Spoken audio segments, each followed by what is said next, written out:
Welcome. Welcome da, da, da, da, to Shade in the City. I'm your girl, Treese, or you can call me Captain Saban.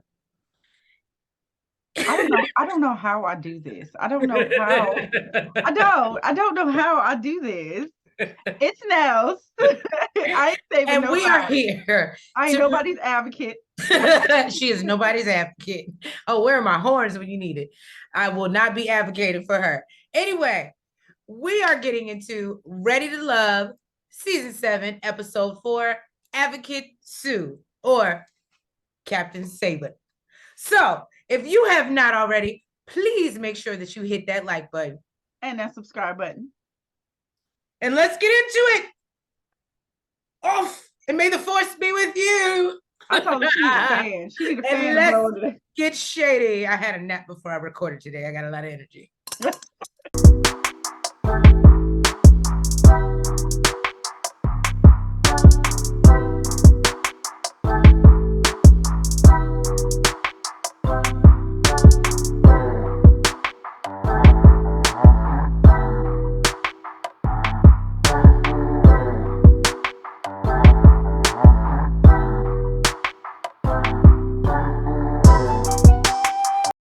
We see that Blue has invited everyone, all the guys fishing, and they're, rapping about their connections. Now, M.A. talking about he's still out here fishing, exploring his options, okay? Mm-hmm. He's still waiting to reel him in. Now, Blake thinks Sue-Ann is cool, of course. Now, nephew Tommy surprises the guy. Mask. Nephew Tommy surprises the guys and lets them know that they'll be going on a yacht party and encourages the men to really get to know everyone in the process. Then M.A. and Jeffri decide to go on what looks like a bull riding date. Yeah, like a mechanical bull riding date. Yeah, okay. All this country stuff when she doesn't give. Is it just me? She's not giving. She constantly talking about I ride this, I ride that. I'm a country girl. And look, everybody... no shade, Jeffri. We love you over here. Thank you for liking our tweet. If y'all don't know, if you are not following us on Twitter, we be having a good old time on Twitter when we are live. Okay. Anyway, but I feel like everybody rides better than she. She looks good when she's doing it. Right. But she don't last very long when she. I'm like, boo, you don't seem very domesticated. Why do you keep putting yourself in these situations? You might be a great nurturer and mother, like, but stop telling people you country girl, because you. It's okay, girl. So, after they do the bull riding, this is what I was confused about, and I'm sure Nels can weigh in. They sit down and they talk about. Jeffri asks Mark Anthony if he's ever wanted a blended family, and he says, well, I'm from a blended family. And she took that as she was like, okay, so you're okay with it. She took that as he would be okay with having a blended family because he was raised in a blended family. Okay, I'm glad you got the answer because I still wait for it. He didn't really answer the question. Okay. She just took it that way. Oh. She also he also asked what she was looking for in a husband. She said a protector, a confidant, provider, a leader. And she said that she's a nurturer. And she's a natural nurturer. So she needs that reciprocated. And the whole time, I'm not gonna lie to you, while she's talking, I'm like, she just sounds so mature and she knows what she wants. And clearly she was getting that same thing from M.A., but I wasn't. Oh, no, I wasn't either. That's why I'm confused. I was like, you are a grown whole woman. You talking to a little boy across the table from you because he ain't understanding nothing that you're saying. He just think you fine and you got a fat ass. But when I tell you the man looked like a deer caught in headlights while she was talking, she feels that, she can't wait to see him again. She feels like he knows what he wants. And I don't know where she got that from because I think she did a lot of assuming off of base stuff of what he says. So Blue, he took Marcia out on a date to find out, if they could, get on a deeper level. And, after the guys got together and Blue planned that fishing trip, Marcia done raised some red flags for this man okay, by letting him know that she don't like to do no outdoor stuff. She said no fishing, okay, no outdoor, no. She's like, I don't like animals. They scare me. Look, screw red flags for him, red flags for her. She was like, oh, this is not my type of party. And then to seal the deal, she goes on to say, do you, and I think she knew he had kids. And she was like, why would you complicate your life like that? He was like, do you want me to walk away now? Yeah, it was, yeah. Anyways, needless to say, he basically said, well, she's automatically friend zoned after that whole day. And you know what? I can respect, I feel like, and shout out to Marcia because she liked my tweet about her, which I thought was pretty dope. But I will say that I just think Marcia is at an age and a place in her life where she knows exactly what she wants, and she knows what she wants. And you know how some people are like, oh, when they bend or they fold, and she's very clear, I'm not interested in, and you have to put it out there like that. Because you often get people that think, oh, well, if you like me enough, or if I like you enough, you'll change your mind. But you know what's so funny? Because Corvea is getting her ass reamed because she's doing the same thing. She's just delivering a different message. Very true. Oh, look at the okay, girl. I'm just saying. Okay. I'm just saying. So, anyways, Tommy goes to meet up with everybody on the dock to, hop on a party boat, and reveals that Andre has tested positive for COVID, and he's decided curveball like shit. Right? He decided to step away from the process. Cynthia is heartbroken. She is sowing her feelings. And I'm mad because I don't think anybody's going to end up going home next week. I think, in my opinion, well, I do think somebody's going to go home. But I think it's going to end up, I think Cynthia, in my opinion, I think at some point Cynthia is going to eliminate herself. I don't think that, and maybe I'm wrong, I don't think her connection there was as strong with anybody as like it was with oh boy. That's just my opinion. You think they still gonna talk behind the scenes? I think that she'll leave and then they'll probably date each other. Because they say that's the whole point. When you find what you want, or he has something in the background going on.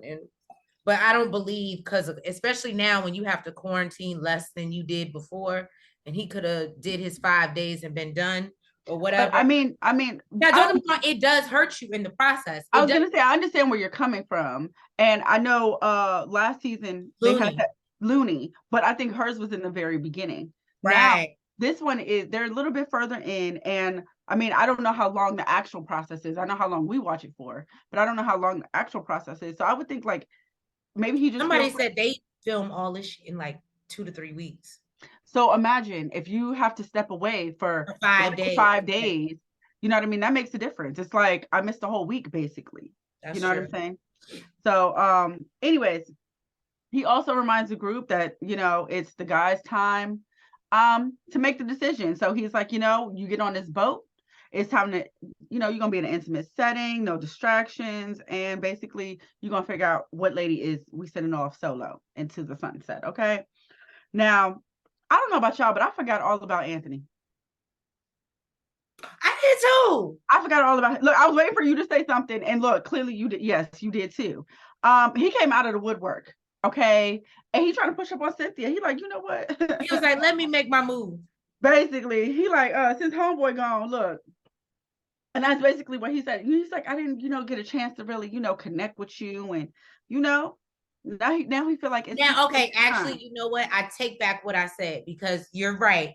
Because I forgot about him, it slipped my mind about the conversation that they had, because they actually had a really good conversation on the yacht. They did, but you know what now is starting to give me that I don't want to be biased just because I think Cynthia's so dope. I just think that she's so dope. She probably really could connect with anybody. I could see that. But I mean, like I said, but that's why I didn't even negate what you said, because it's possible that her connection with Andre was stronger. Right. So I don't know.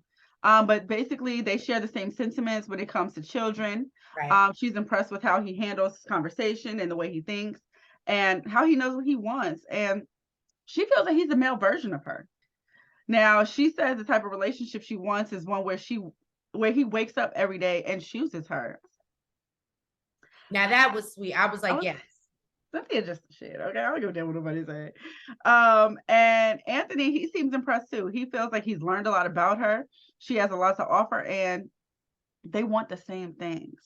So he's feeling her pretty strong as well. Now, Jeffri says that she's looking for a way to feel the sadness, that she's feeling of Andre's absence. And she's looking forward to spending her time with Emma and Demario. That reminds me of somebody else I know. Filling absences with other people. Mm-hmm. But I mean, make it known, just to be funny. Like, well, they ain't here, so I still got A and option B. You gotta have a starting five. Relationship, I don't see nothing wrong with it, child. Let me tell you something. So you gotta have a starting five. I'm telling you. Not a starting five. Jesus. There's always somebody come off the bench. Okay. So Blake wants to go pull Captain Save away from Blue because he wants to step up and show her his intentions, and he doesn't want to be in the bottom again. That's what that is really about. Let's just call it for what it is. This has turned into like some Big Brother Survivor shit. He's basically about to buy your vote. Look, because I'd have been like, oh, okay, well, you got my vote, thanks. Thank you. Next week, I'm gonna need it to be bigger and better. Right. I need the Imagineerings next week, okay? And basically, he tells her that, he feels like she went above and beyond as far as, being in his corner. So he got her a bracelet to gift her and thank her. And of course, that makes her feel super smitten. Even more smitten than she already was. She is a little smitten kitten. I tried to. I knew something. You know what's so bad from that first episode. I knew. Me and was not gonna get along this season. This is the problem, because I was thinking something, and then I was like, maybe I shouldn't say that. But then the fact that you actually you was thinking like the same thing, I'm gonna say it.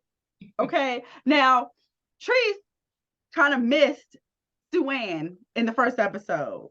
And almost the second. She barely made it the second. She didn't even realize she was in the first episode, right? I reminded her, and she's like, I don't know who the hell that is, right? I'm feeling like everybody else. I'm feeling like at this point, Treese is feeling like we really could have did it without her. Sue-Ann. Okay. Now Morgan, okay, she says she's feeling Tony and Lyndon, but she's more cautious with Tony because he doesn't give her the attention that she craves, okay? She says that she needs to feel special and not just another fish in the pond. But when he make you feel like the big fish, I love me some Tony, so I can't. But you already said you wouldn't mess with him because too many people are after him.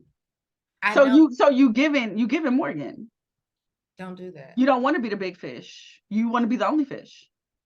I do want to be. Or you want to be the big fish. But when he makes you feel like the big fish.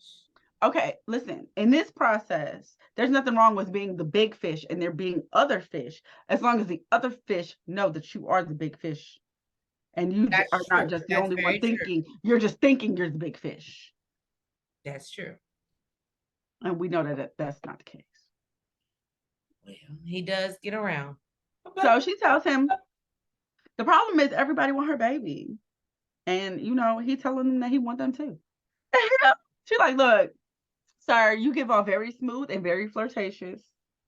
All right. At least she's direct. She's yeah, she is. He says that he's not going around to all these women telling him that he wants them. And really, she needs to get rid of that doubt. And basically, she don't even really seem to care. She's like, at this point, it really don't even make a difference because he's dropped the ball and he made her feel neglected. So I don't know. She's giving that she's kind of over Tony.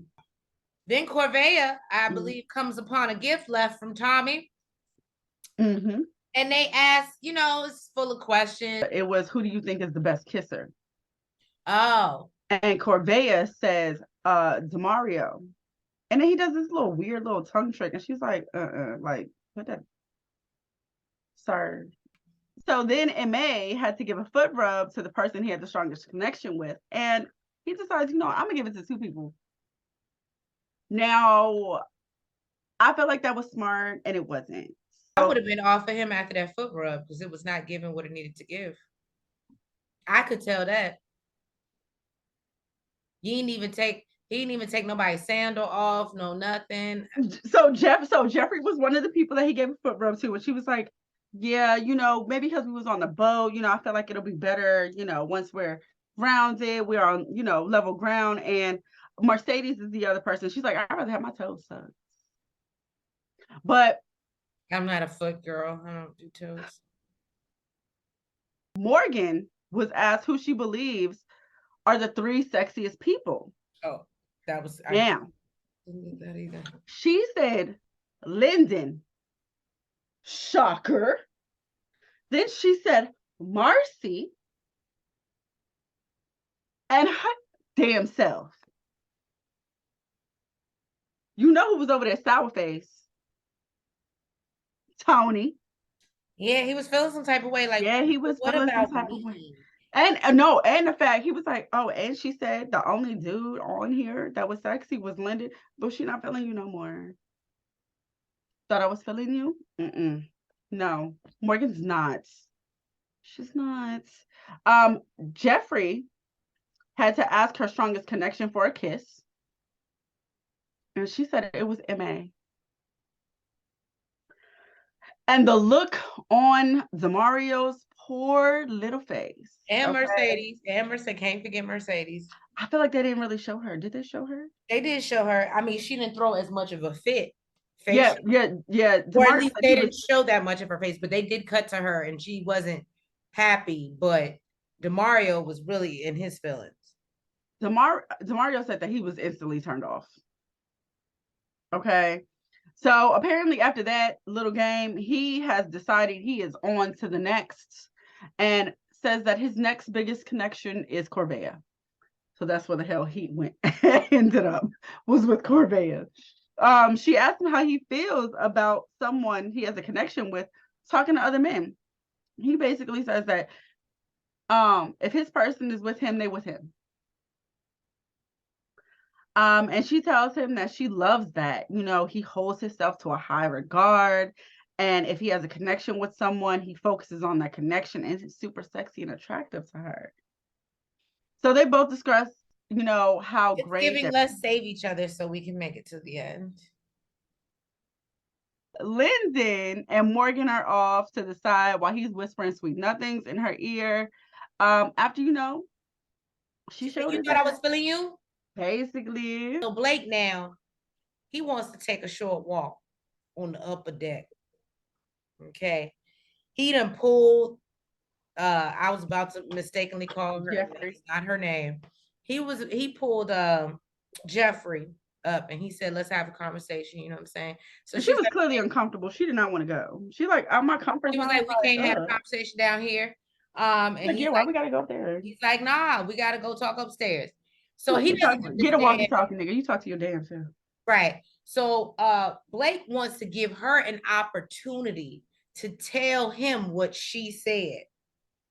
He didn't say that though. Huh? He didn't say that. That's what he said. He was like that he's really upset and he's sad because of things that were said. But she was like, can you tell me what was said? And that's okay. So I'm sorry, I summarized because at the end of the day, Blake wants her. But she didn't say that she said them. He wasn't like, oh, that you said. No, I feel like, okay. Well, because she's like, well, what did I say? That? And he's like, I was hurt. And so she's like, well, what did I say that hurt you? Well, she didn't say, what did I say? She said what was said. Okay. And Blake could not say anything.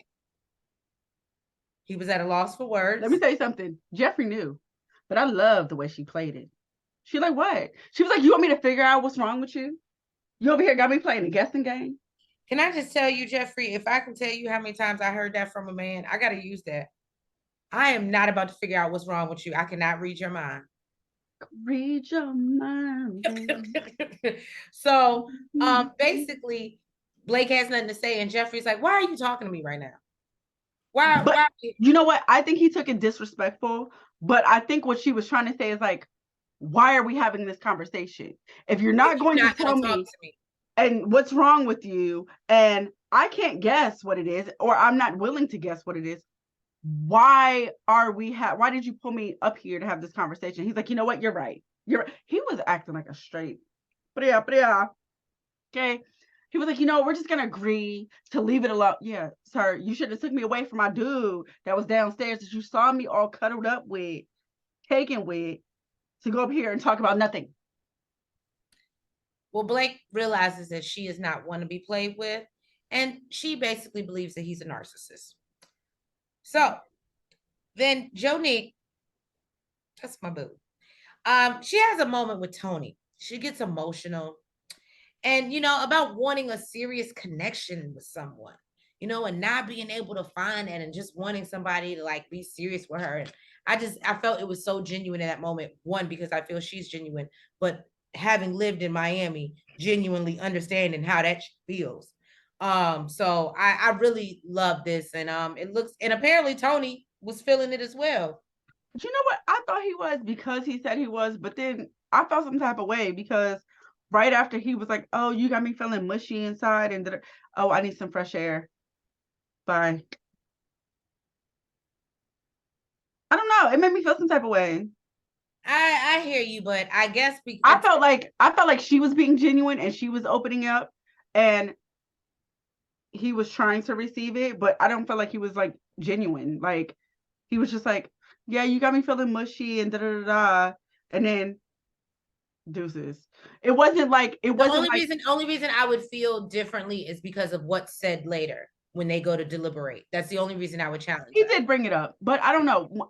But I can see what you're saying. The authentic, like in that moment, it did not seem. She was genuine, absolutely. I give you that.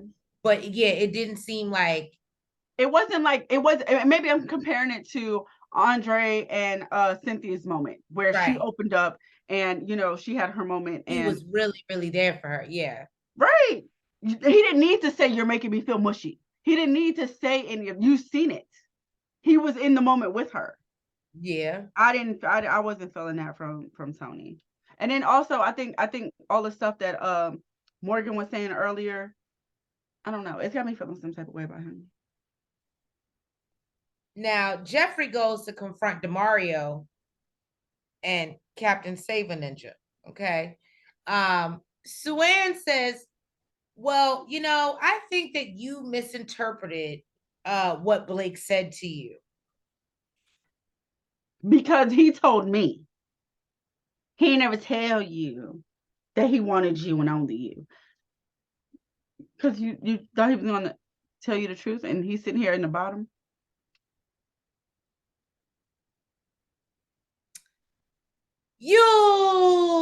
Anyway, so I just they named this appropriately, Advocate Sue. What I thought was hilarious is Jeffri was talking, right? And Suan tries to interrupt her. And Jeffri does not even look at her. She's literally looking at DeMario, looking straight at DeMario to the point that Suan is like this. She's like, oh no, I hear you, but I want to finish what I was going to say.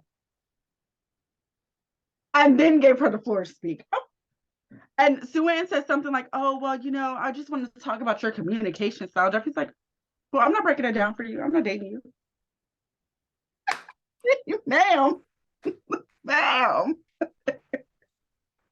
And then she just Jeffri was here for the reads. Right. And she's just basically like, at the end of the day, she's not interested in being controlled.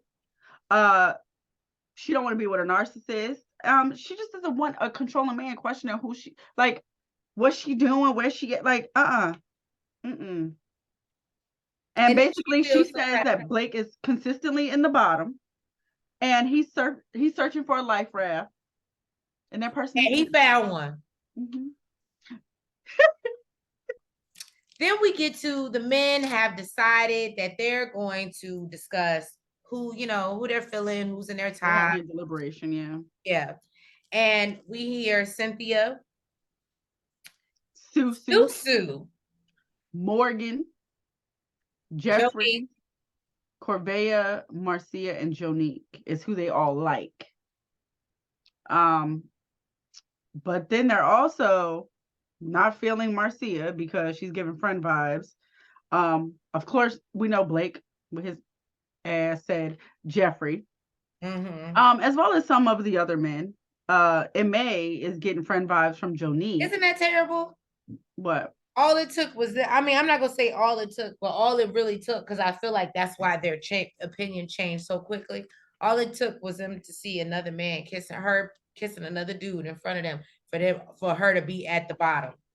And then that goes to show you just how much of a double standard this is, and the process does not move the same for the women like it does for the men.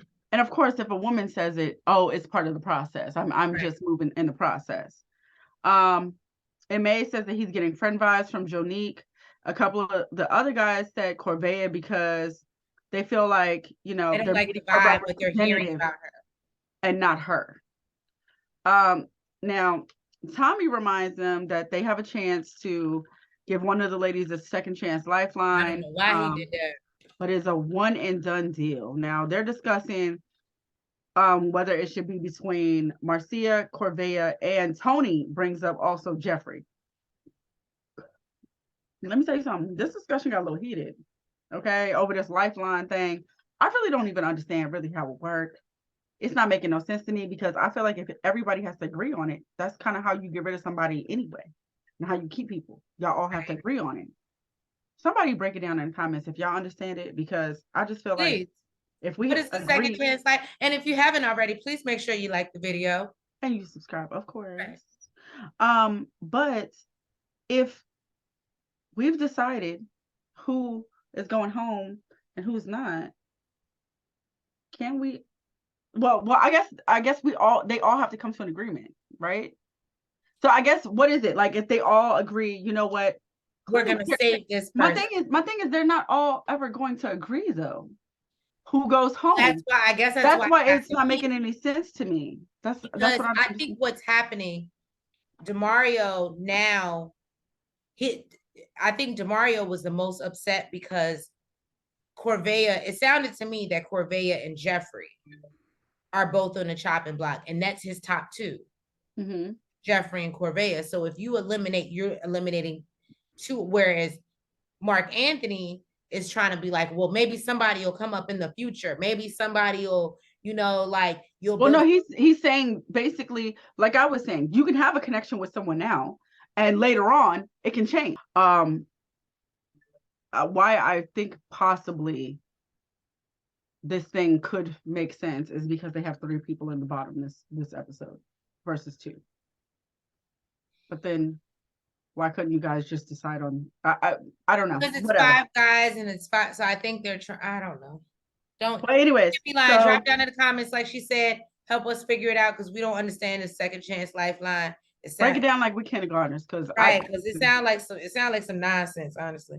Okay, so Tony steps up front to let them know that the decision has been made. He calls Marcia to the front, as well as Jeffri and Corvea.